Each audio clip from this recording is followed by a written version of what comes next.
Hello and welcome back to the Old English Debrief, your spot for everything Detroit Tigers, and a little bit of MLB news sprinkled in here and there. We made it through the grind of February, the drama of early March, some really interesting roster cuts, and now we're going to be staring down the barrel of opening day. We are so close to opening day, less than 1 week, and that means that pretty soon baseball is going to mean something again. We've got a massive spring breakout tonight that showcases the future, but we also have some serious questions about the present, specifically the outfield and the bullpen. And then AJ Hinch also tipped his hand on the starting rotation for the first week of the season, so let's set the stage for the final countdown to Petco Park. The first thing I want to talk about today is the game from Wednesday against Pittsburgh. The Tigers finished with 1 run on 5 hits, and here's how that lone run came into play. In the top of the 5th inning, Trey Cruz led off with a sharp single. He eventually came around to score on an RBI single by Riley Green.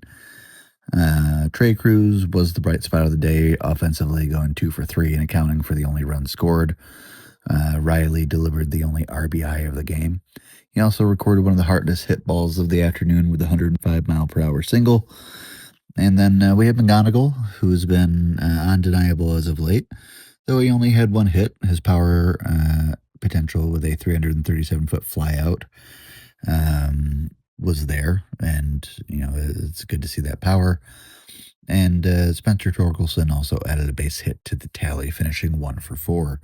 So not much to speak in terms of offense, but the people who should be hitting are making plays. And really, I think Trey Cruz deserves more credit than he's been given. He's just looked really good this spring. It's nice to see. As far as the pitching side goes, the Tigers' arms combined for 10 strikeouts and allowed 3 runs on 8 hits. Casey Mize started with a 4 innings pitch, gave up 4 hits, 3 runs, 3 earned, 3 walks, and 6 strikeouts with 1 home run. Mize, after saying that his mechanics were out of whack, his words, he had that swing and miss stuff working with 6 strikeouts over 4 innings, but he struggled with efficiency as he did throw 82 pitches and gave up a crucial home run, Tyler Callahan. Following him was Matt Seelinger, thank you. He pitched 1/3 inning, gave up no hits, no runs, no earned runs, no walks, no strikeouts. It was a very brief appearance to get out, just 1 out and 5 pitches. Brant Herter followed that with 1 2/3, gave up a hit and had 2 strikeouts. He had a very effective outing. Retired 5 of the 6 batters he faced on 22 pitches, keeping the Tigers within striking distance. Sean Gunther came in for an inning, gave up 2 hits. He worked around those 2 hits to post a scoreless frame, showing poise by picking up 2 strikeouts to escape trouble. Zach Lee threw an inning, gave up a hit, and gave up a walk. He closed out the pitching side for Detroit and allowed 2 base runners, but he kept the Pirates off the board in the 8th. So, it was just a typical spring game. A lot of replacement, a lot of pitchers coming in and out. The offense was quiet, but again, those who needed to hit were hitting, and that's nice to see. We have some more roster movement as well. Scott Efros is a right-handed pitcher. He's a side armor that's been dealing with a nagging oblique strain this spring, which likely factored into the decision to have him start the year in Toledo. Tanner Rainey is a high-leverage veteran who didn't quite find his footing this spring, and he'll serve as an experienced depth in the Mud Hens bullpen. Connor Peakington, despite a solid spring with 8 strikeouts, 0 walks, and 7 innings, the lefty numbers game forced him down. Jack Little showed flashes of potential with 9 strikeouts and 9 innings, but was ultimately caught in the roster crunch as well.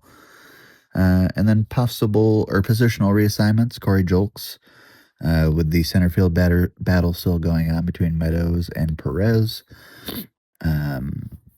Julks was the odd man out, so he'll provide a reliable right-handed bat and the defensive versatility for those Mud Hens as well. And the most notable of who's still standing is our elite-looking shortstop, Kevin McGonigle. Despite the flurry of cuts, the Tigers' #1 prospect remains in Major League camp. This further fuels speculation that he could be on the opening day roster, when the team heads to San Diego, so we'll see what happens there. I do truly believe at this point that he not only should make the team, but will make the team. And we'll hope for that roster or the draft compensation if he wins Rookie of the Year. Yes, it makes sense to get that extra year. It's a catch-22. I mean, obviously, if he goes down, it is strictly for the reasoning of they want that extra year of team control. Like I said off the top, the spring breakout game is in Bradenton, Florida. This is a heavyweight battle featuring two of the top 5 farm systems in baseball. While some familiar names are missing due to the Tigers' policy or injuries, the roster is packed with high upside talent ready to make a name for themselves. For the Tigers, we have Max Clark, who's the main event. He remains a headliner, even though he had a little bit of a rough spring with some might say embarrassing moments. But he's extremely young, and he is MLB's number 10 overall prospect. He's been the face of these showcase events for Detroit, who are undefeated in these games. Clark has been tearing it up in the minor league camp, so it'll be good to see him. And, even though people's been throwing a little bit of dirt on his name, it's good to see him continue to do what he needs to do to be successful. He scored a run against the Orioles just this past Tuesday, and expect him to use his 70-grade speed to impact that game on both sides of the ball. Bryce Rayner is also going to be returning, and kind of a prove-it moment. He's the Tigers' number 3 prospect. Rayner was the hero of last year's spring breakout win, but a shoulder injury sidelined him for the second half of 2025. He's likely going to slot in as a designated hitter as he eases back into full game action. Fans should watch out for that high-impact bat that generated so much hype during his pro debut. And then we also have Chris Rodriguez, the unofficial stateside debut for Rodriguez, who's the Tigers' number 8 prospect. He does have a power potential. He signed for a franchise record $3.2 million and spent last year in the Dominican Summer League. He's known for elite bat speed and raw power, and if anyone's going to produce a viral moonshot clip tonight, it's definitely him. And we have Jordan Yost, who burst on the scene recently, hitting a grand slam against the Yanks in his first unofficial pro at bat last Sunday. We also have some young guys. A 19-year-old shortstop gives fans a chance to see that the power surge was a one-off or a sign of things to come as he prepares for his first pro season when it comes to Jordan. Again, he's just 19, so he has a long ways to go, but it was definitely an impressive hit. And then as far as pitching goes, we have many top-ranked pitchers being brought along slowly. This is the stage of the next wave to step up. One of them being Lucas Elisolt. Keep an eye on the number 18 prospect from Florida State. And then we have Yasber Sanchez, a lefty. Johan Simon are those type of arms that might use this platform to jump into top 30 conversations. So it'll be a really interesting game tonight at 7:30. And like I said, the Pirates are no slouch themselves. They have the number 3 overall prospect farm. And really, it'll just be a battle of some pretty amazing future stars in the MLB. And then, like I said, off the rip as well, we are getting closer and closer every day to opening day, where we will start off in San Diego. Of course, San Diego and Detroit are forever linked in the 1984 World Series. And the last time which is coincidentally the last time that Detroit hosted the trophy. It was famously dubbed the Fast Food Fall Classic, featuring Domino's owner Tom Monaghan against McDonald's owner Ray Kroc. So that's a nice little, a funny little note, rather. And then the Sparky Trammell connection. It was the series that made Alan Trammell and saw Sparky Anderson become the first manager to win a World Series in both leagues. As far as the teams go, after back-to-back wild card berths, the Tigers aren't just looking for another postseason appearance. They're hunting for their first AL Central title since 2014 to truly start off challenging that 84 legacy. And of course, we got Tarik, who's going to be taking the mound for his third consecutive opening day start. He's coming in with a massive chip on his shoulder, especially after the WBC situation. Skubal's the reigning back-to-back Cy Young winner. Last year he was 13-6 with a 2.21 ERA, and his changeup remains one of the most unhittable pitches in baseball.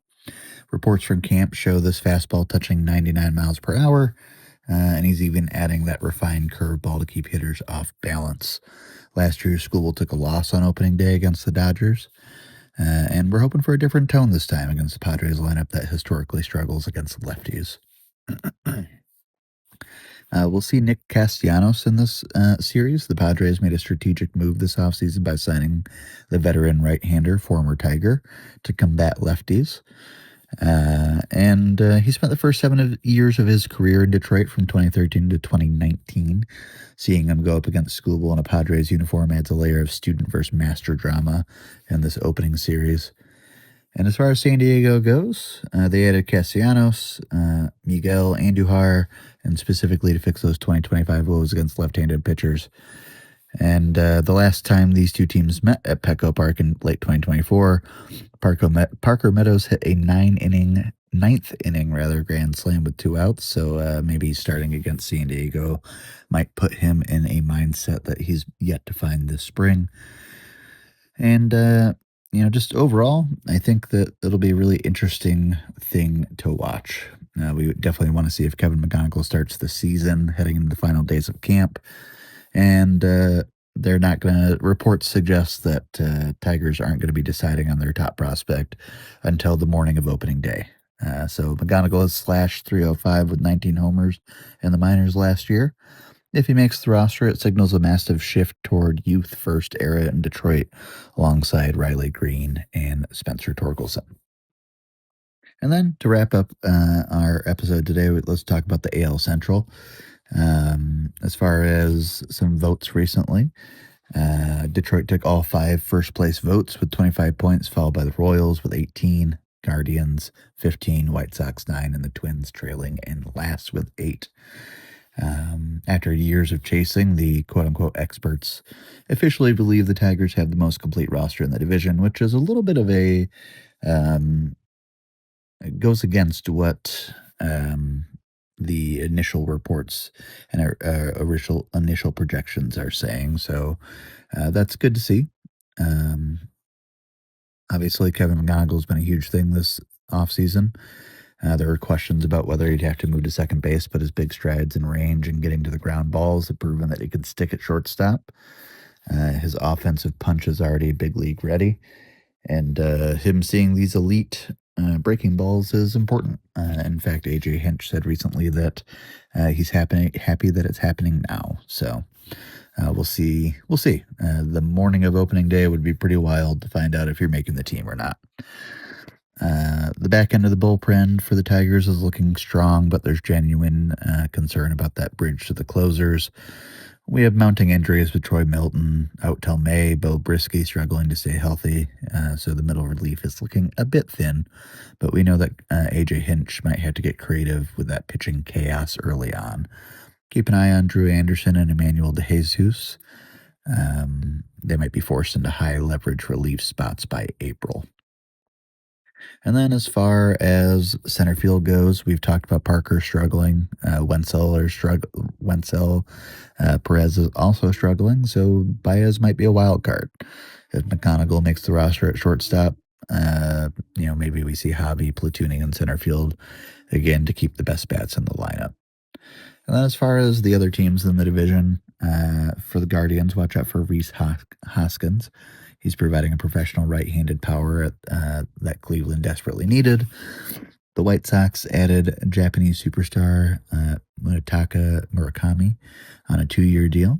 He's already homered in his debut and is a legitimate Rookie of the Year threat.